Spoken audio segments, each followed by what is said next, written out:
Although I've sent myself into exile, I'm still doing essentially the same things as before. Do you still have any questions for me before we start our investigation? One of my former subordinates told me that this title has its origins in a strange incident. The Academia has long exiled mad scholars to Aru Village. A mysterious phenomenon exists here. When mad scholars first arrive, they are as incoherent and deranged as before.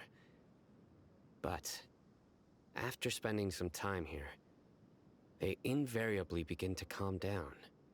Initially, the people of Aru Village greatly resented having to take in the mad scholars.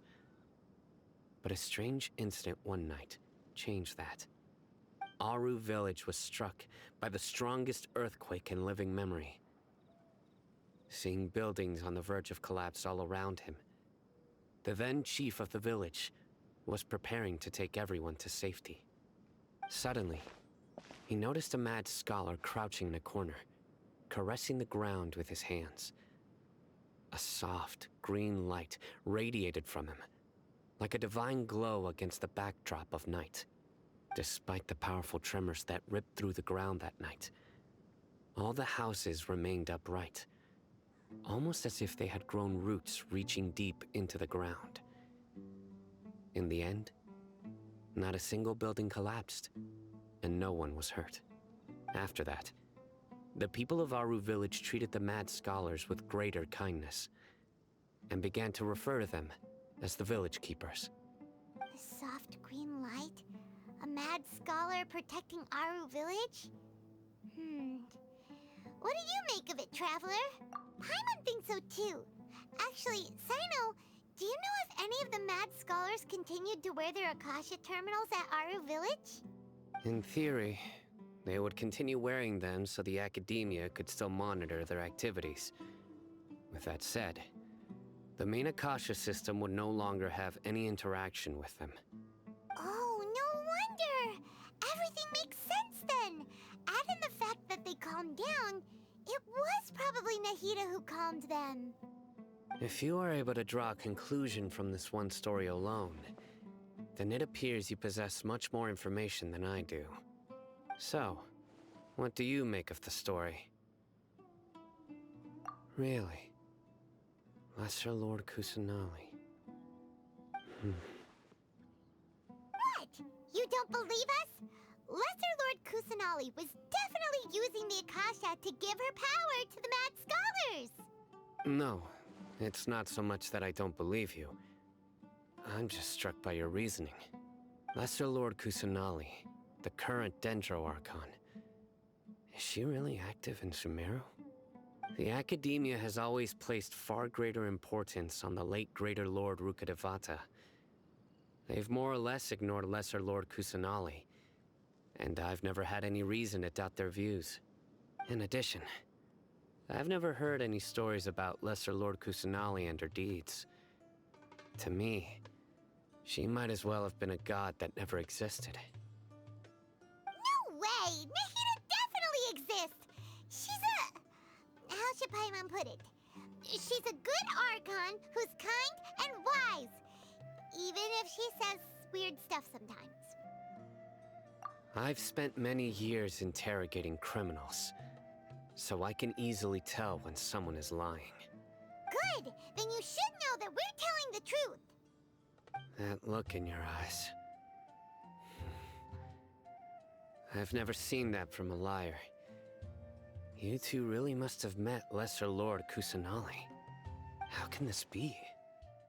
To think, our Archon has been amongst us this entire time.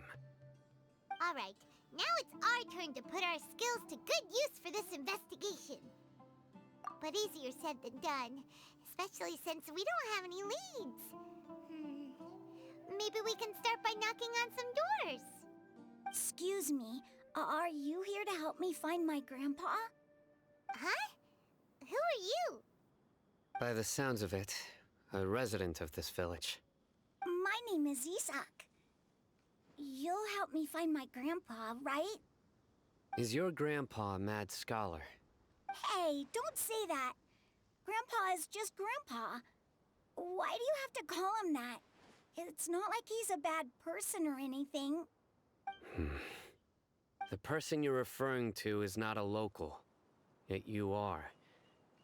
Why do you call him Grandpa? Grandpa is just Grandpa. He's my family. I heard everything you said to the village chief. Please, you gotta take me with you. I want to find my grandpa.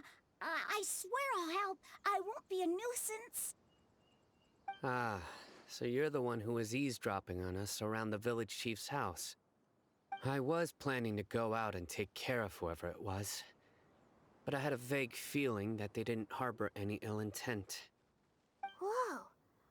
Ethan wasn't kidding about Matra having sharp senses. Sino, he's just a kid. All he wants is to find his grandpa. Let's find a way to help him. Sorry. I was only listening in because I wanted to know where Grandpa went. Honest. If you don't believe me, you can ask Miss Candace. All right. But first, let's confirm the facts with Candace.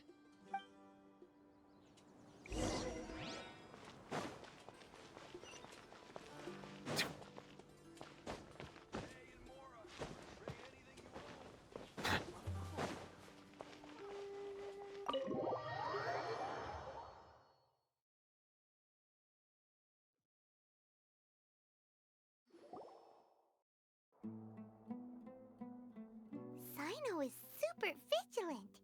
Is this what all the Matra are like? Ah, you're back already. We just wanted to confirm something with you. Do you know a boy by the name of Isak? I had a feeling he'd go looking for you. Huh? You knew this would happen? Yes.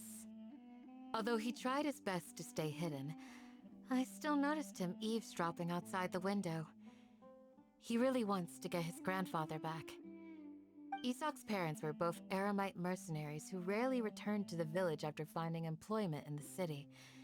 He was raised by his grandfather. Unfortunately, it was only a few years before his grandpa passed away. Isak was still very young at the time, so various families in the village took turns caring for him so he could survive. Later, an elderly mad scholar arrived at the village. Isak thought the scholar bore a striking resemblance to his grandfather, and thus often spied on the man. However, the scholar was unkempt in appearance and incoherent in speech. Although Isak referred to the man as his grandpa, he was afraid and didn't dare to approach him. One summer night, the oft mumbling and bumbling grandpa suddenly calmed down and seemed to become more lucid. He even noticed Isak hiding in the distance.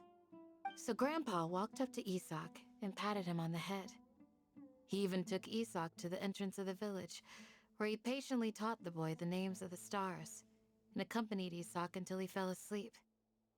The next morning, Isak woke up and wanted to go find his grandpa again, only to realize his grandpa no longer recognized him. However, even so, Grandpa retained his calm expression. It's said that those who saw the scholar claimed he no longer appeared to be crazy, but appeared to be living in his own world, almost as if he were sleepwalking. Isak was thrilled that his grandpa was able to find peace, and would follow him all the time, asking him things like, "Grandpa, want me to take you somewhere fun?" Or, "Grandpa, could you tell me stories about the stars again?" All this somehow just makes Paimon feel really sad.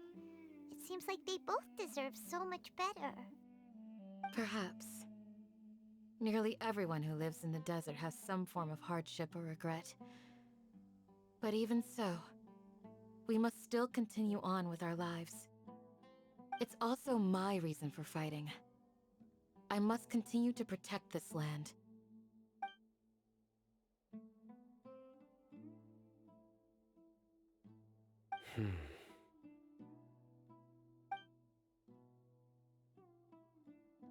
Maybe the people have always had a considerate god watching over them. Huh? What did you say, Sino? No, nothing.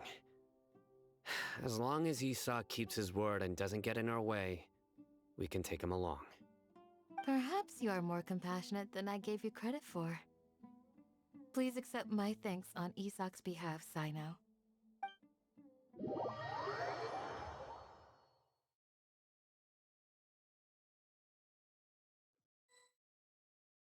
Hey, Isak! Oh, it's you guys! We've cleared everything up. Let's go find your grandpa. Really? Wow! Thank you so much! Yeah! All right. Let's ask the local residents some questions first.